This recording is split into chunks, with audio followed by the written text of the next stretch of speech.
Continuando na nossa semana especial de Pessah, hoje a gente analisa mais 3 passos do Seder. Eu sou Yair Alon e esse é o Zohar Diário.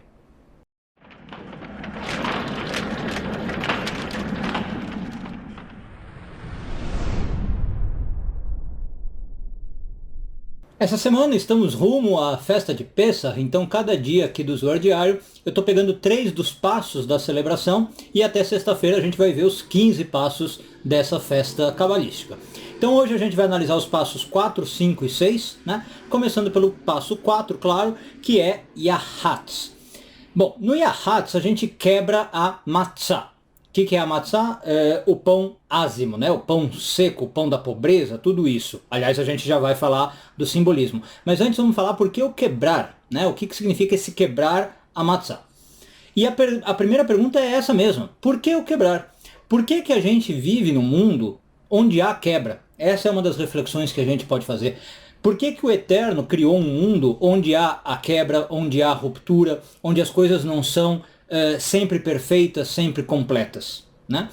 Por que esse mundo é um local onde isso pode acontecer, onde esse tipo de coisa pode existir? E aí, talvez indo já para uma resposta, mas ainda em forma meio de pergunta, vou fazer algo meio filosófico, é o seguinte: se você pensar, nós somos, segundo a Kabbalah, receptáculos, não é?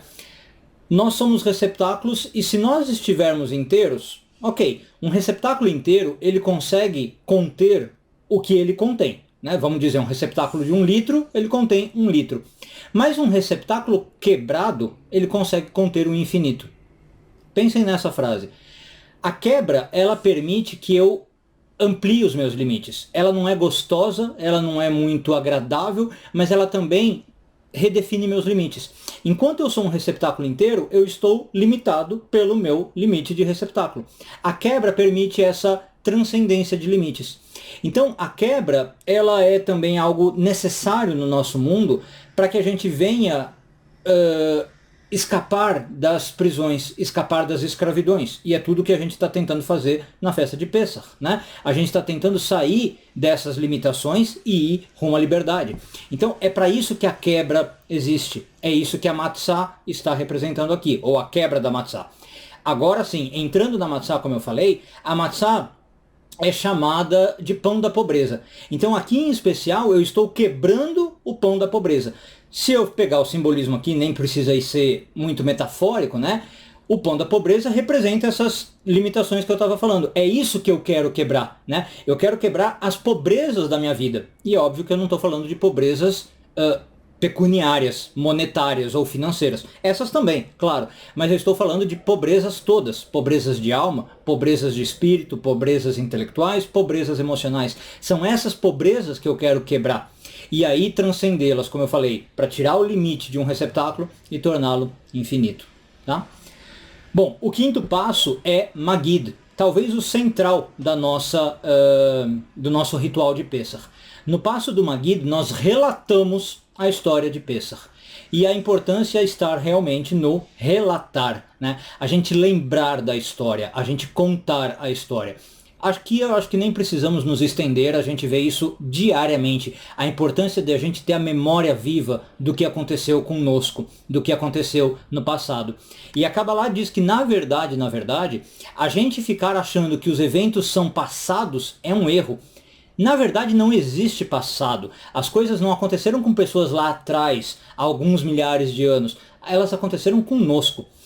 A história, na verdade, ela é cíclica, né? Ela não é linear. Então não é um povo de Israel que não sei quantos anos atrás, no Egito, saiu da escravidão. Não, isso é nosso. Nós temos que nos ver como saindo do Egito. Nós temos que ver como se nós hoje estamos tentando conquistar essa liberdade. Então por isso a importância desse relatar, desse contar a história. Ele tanto ativa a nossa memória no sentido histórico, que alguns acham que é linear, mas ele também coloca a gente nessa nova perspectiva de história, nessa história circular. Ele desperta em nós, digamos, lembranças, sentimentos, ativa a nossa alma para que a gente saiba, olha, não é algo lá. É algo que envolve você, essa história cativa. Não sei se vocês sabem, mas, bom, acho que sim, né? Muitas culturas tradicionais têm toda a sua base de conhecimento e de filosofia baseada nas histórias, o contador de histórias. Algumas das figuras mais centrais, às vezes, dessas culturas são os contadores de história. E um dos eventos mais importantes, às vezes, nesses agrupamentos, é as pessoas sentarem ao redor do contador de história e ouvir os relatos da tradição. Saber o que aconteceu com aquele povo, saber de um mito fundador, saber de algo assim.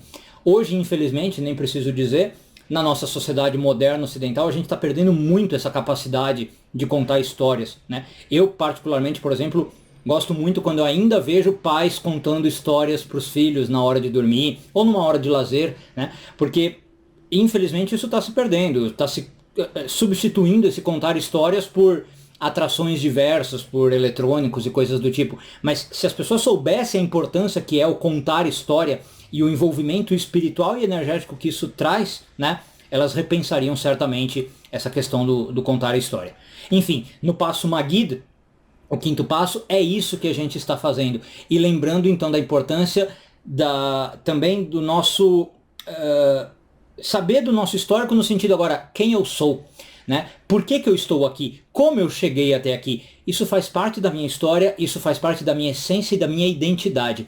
Uma pessoa que não sabe a sua história, ela não sabe talvez metade de quem é ela. Eu diria que talvez mais da metade, né? Não adianta eu saber que eu sou Yair, que eu moro aqui em tal lugar e que eu vivo no ano 2022 e tal.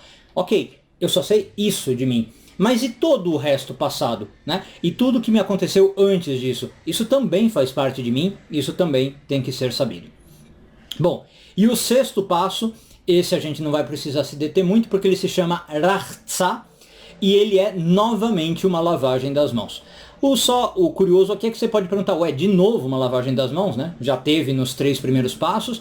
Sim, de novo porque lá a gente fez uma lavagem das mãos para comer... como é que chamava? A entrada, né? O couvert, eu até falei como se fosse um couvert e o símbolo de liberdade.